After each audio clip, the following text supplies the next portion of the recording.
الہ العالمین بالقاسم محمد وعلى آلہ الطیبین الطاہرین المعصومین الغر المیامین الذین اذهب اللہ عنہم الرجس وطہرہم تطہیرا سیما امامنا وقائدنا وصاحبنا بقیت اللہ فی الارضین حجت ابن الحسن العسکری ولعنت الدائمۃ علی آدیہم وظالمیہم من الآن الى قیام یوم الدین وبعد فمن کلام خالق السماوات والارضین وهو اصدق القائلین وقولہ الحق بسم اللہ الرحمن الرحیم یا ایہا الذین آمنوا کتب علیکم الصیام کما کتب علی الذین من قبلکم لعلکم تتقون صلوات پڑھیں محمد وآل محمد۔ تمام تعریفیں، تمام حمد وحدہ لا شریک خدائے بزرگ برتر کے لیے، اور درود ہے، سلام ہے سرکار ختمی مرتبہ سرکار دو عالم حضرت محمد مصطفیٰ صلی اللہ علیہ وسلم اور ان کی اولاد طیبین و طاہرین پر عنوان آیہ مقدسہ کہ جس کی قیادت میں آغاز کیا گیا، اعلان ہو رہا ہے یا ایھا الذین آمنوا کتب علیکم الصیام، اے ایمان والو، اللہ سبحانہ و تعالیٰ نے تمہارے اوپر روزوں کو تحریر کر دیا، تمہارے اوپر روزوں کو لکھ دیا، کما کتب علی الذین من قبلکم، اور اس طریقے سے روزوں کو لکھ دیا گیا، اس طریقے سے تحریر کر دیا گیا تاکہ جیسے قبل امتوں کے اوپر تحریر کیا گیا تھا۔ لعلکم تتقون کا مطلب یہ ہے کہ اللہ سبحانہ و تعالیٰ روزے جیسی عظیم عبادت کے ذریعے سے انسان کو صاحب تقوی بنانا چاہتا تھا۔ اب معاملہ یہ ہے کہ ایک سلسلہ ہے درس فقہ اور اصول کا۔ دیکھیے، سب سے پہلی چیز یہ ہے کہ جب بھی مسائل فقہ کے اوپر گفتگو ہو تو انسان کا متوجہ ہونا ضروری ہے، ورنہ اگرچہ انسان متوجہ نہیں ہوگا تو پتہ چلا کہ پوری رامائن ختم ہو جائے گی اور انسان یہی نہیں جان پائے گا کہ راوڑ کون تھا، اور جو ہے وہ اس کو کوئی کیفیت ہی پتہ نہیں چلے گی۔ تو معاملہ یہ ہے کہ متوجہ ہونا انسان کا لازمی ہے۔ اگر کوئی بھی داستان بیان کی جائے، کوئی بھی سلسلہ ہو اور کسی بھی موضوع کے اوپر گفتگو ہو تو متوجہ ہونا چاہیے۔ اگر انسان متوجہ نہیں ہوگا تو ایک مولوی کیا بلکہ اگر نبی کی بارگاہ میں بھی ہوگا تب بھی اس کو کوئی بینیفٹ اور کوئی فائدہ ہونے والا نہیں ہے۔ بعض ایسے افراد تھے کہ جو بارگاہ رسالت میں بیٹھتے تھے، پورا واعظ و نصیحت اور خطبہ ہو جاتا تھا، جب مسجد کے دروازے کے اوپر نکلتے تھے تو کہتے تھے آج یہ بتاؤ پیغمبر نے کیا بتایا تھا۔ صلوات پڑھ دیں محمد وآل محمد۔ اچھا، بہت ساری آیات ہیں جیسے اذا لقوا الذین قالوا آمنا واذا خلوا الی شیاطینہم، اے میرے حبیب جب یہ آپ کے پاس آتے ہیں، آپ کے پاس بیٹھتے ہیں تو یہ کہتے ہیں کہ ہم ایمان لے آئے، لیکن جب یہ اپنے شیطانوں کے پاس جاتے ہیں تو کہتے ہیں کہ ہم پیغمبر کو بنا رہے تھے، ہم جو ہے وہ ان کو دھوکہ دے رہے تھے، ان کو بنا رہے تھے، ہم تمہارے ہی جیسے ہیں۔ اس طریقے کی جو کیفیت ہے وہ ذہن میں نہیں ہونا چاہیے۔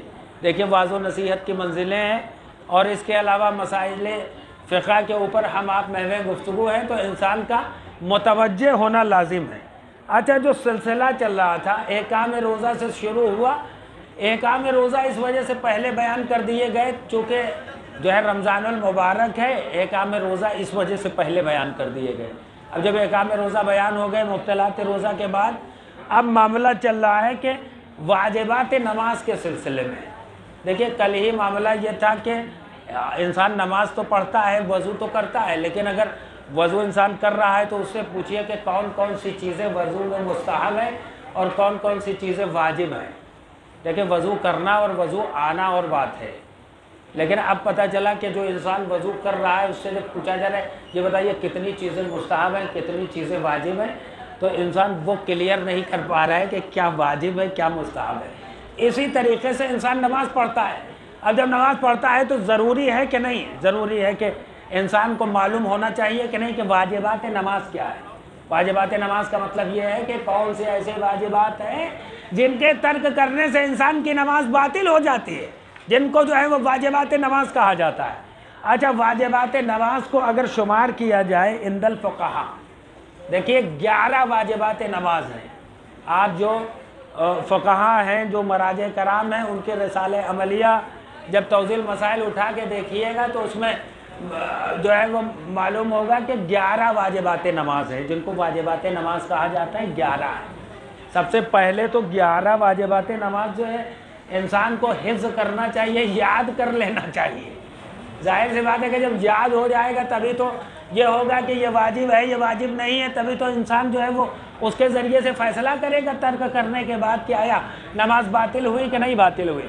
اچھا، 11 واجبات نماز میں کل میں نے آپ کی خدمت میں عرض کیا تھا کہ سب سے پہلا واجب جو ہے وہ ہے نیت، یعنی نیت کے بعد قیام ہے، اور قیام کے بعد تکبیرۃ الاحرام، رکوع، سجود، قرأت، تشہد، سلام، ترتیب اور موالات یعنی اجزائے نماز کا پے در پے بجا لانا۔ یہ 11 ایسے واجبات ہیں کہ جن کو واجبات نماز کہا جاتا ہے۔ اچھا، ہماری جو بحث پہنچی تھی کل سلسلے میں، جو ہم آپ محو گفتگو تھے، وہ یہ تھے کہ 11 واجبات نماز تو فقہا نے بیان کر دیا، لیکن 11 واجبات نماز میں کچھ رکن ہیں، اور رکن کے علاوہ کچھ غیر رکن ہیں۔ دیکھیں، واجبات نماز کو بھی 2 حصوں میں تقسیم کیا فقہا نے، اور کہا کہ یہ 11 واجبات نماز ہیں، لیکن اس میں کچھ رکن ہے، کچھ غیر رکن ہے۔ اب یہ کہا گیا کہ بھیا واجبات نماز میں رکن اور غیر رکن کا کیا مطلب ہے؟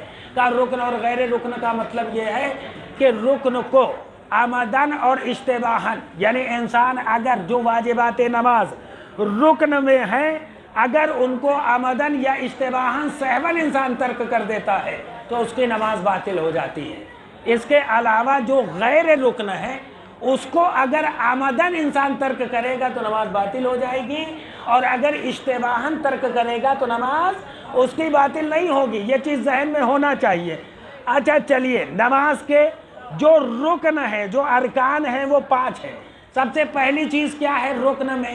یعنی جس کو عمدن اور اشتباہن، یعنی جان بوجھ کے اور انجانے میں اگر کسی صورت سے یہ چیز ترک ہو جائے تو انسان کی نماز باطل ہو جاتی ہے۔ ارکان میں جو رکن ہیں وہ کتنے ہیں؟ رکن 5 ہیں۔ 5 میں سب سے پہلی چیز کیا ہے؟ کہ سب سے پہلی چیز یہ ہے کہ نیت، یہ پہلی چیز ہے رکن میں۔ دوسری چیز کیا ہے؟ تکبیرۃ الاحرام، یعنی نماز شروع کرتے وقت اللہ اکبر کہنا۔ آپ یہ جو تکبیرۃ الاحرام ہے اس کو ذہن میں رکھیے کہ تکبیرۃ الاحرام کا مطلب یہ ہے کہ نماز شروع کرتے وقت اللہ اکبر کہنا، اور یہ جو تکبیر کہنا ہے، دیکھیں نیت کیا، نیت کرنے کے بعد آپ اللہ اکبر کہتے ہیں کہ نہیں کہتے ہیں؟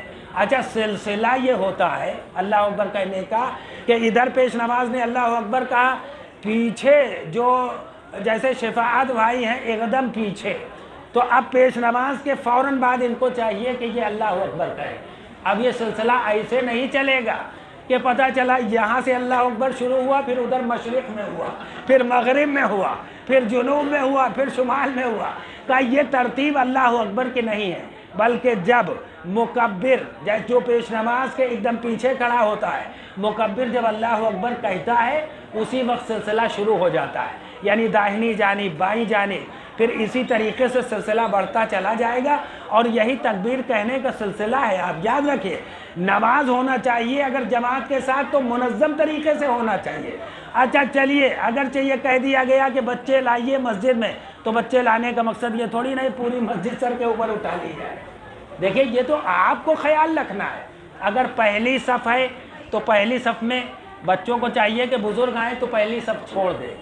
دیکھیے، یہ کچھ قانون میں نہیں، بہت ساری چیزیں قانون میں تحریر نہیں ہوتی ہے، بہت ساری چیزیں ادب میں تحریر ہوتی ہیں، اور جب اس ادب کے اوپر انسان عمل کرتا ہے تو اس کو ثواب مل جاتا ہے۔ جیسے کوئی جوان آگے کی صف میں تھا، ایک بزرگ آ گیا، جوان نے آگے کی صف چھوڑ دیا، کہا آئیے چچا میاں آئیے آپ تشریف لائیے، وہ پیچھے کی اس میں چلا گیا۔ آپ کو معلوم ہے آگے کی صف میں ثواب زیادہ تھا، لیکن اگر جوان نے یہ عمل کیا تو اللہ نے ثواب اور زیادہ بڑھا دیا۔ صلوات پڑھ دے محمد والے محمد۔ بڑھا دیا کہ نہیں بڑھا دیا؟ اب اسی طریقے سے دیکھیں، منظم طریقے سے جماعتیں ہونا چاہیے۔ بچے مسجد میں آئیں گے، نماز سیکھیں گے، اعمال سیکھیں گے، اس کے علاوہ ساری عبادتوں کو سیکھیں گے، لہذا پابندی نہیں لگائی جا سکتی ہے، تھوڑی بہت شرارت کریں گے لیکن اس کے اوپر آپ وضاحت نگاہ رکھیے۔ صلوات پڑھ دے محمد و آل محمد۔ اچھا جلدی سے رکن کو بیان کر دیا جائے آج کے سلسلے میں، 3 منٹ بچے ہوئے ہیں ورنہ آج بھی جو ہے وہ واجبات نماز مکمل نہیں ہوں گے۔ دیکھیں بات رکن کی ہو رہی ہے، ان ارکان کی کہ جن کو عمدن یا اشتباہن اگر نمازی چھوڑ دے تو اس کی نماز کیا ہوتی ہے؟ باطل ہو جاتی ہے۔ اس میں سب سے پہلی چیز جو ہے وہ نیت ہے، اور نمبر 2 کے اوپر تکبیرۃ الاحرام یعنی نماز شروع کرتے وقت اللہ اکبر کہنا، اور تیسری چیز ہے رکوع سے متصل قیام یعنی رکوع میں جانے سے پہلے کھڑا ہونا۔ دیکھیے یہ سب رکن ہے۔ اس کے علاوہ نمبر 4 رکوع ہے، اور نمبر 5 ہر رکعت میں 2 سجدے۔ یہ کیا ہیں؟ یہ ارکان میں ہیں، رکن ہے جن کو واجبات نماز میں رکن کہا گیا، اور ان 5 کے علاوہ جتنے باقی بچے ہیں وہ غیر رکن ہیں۔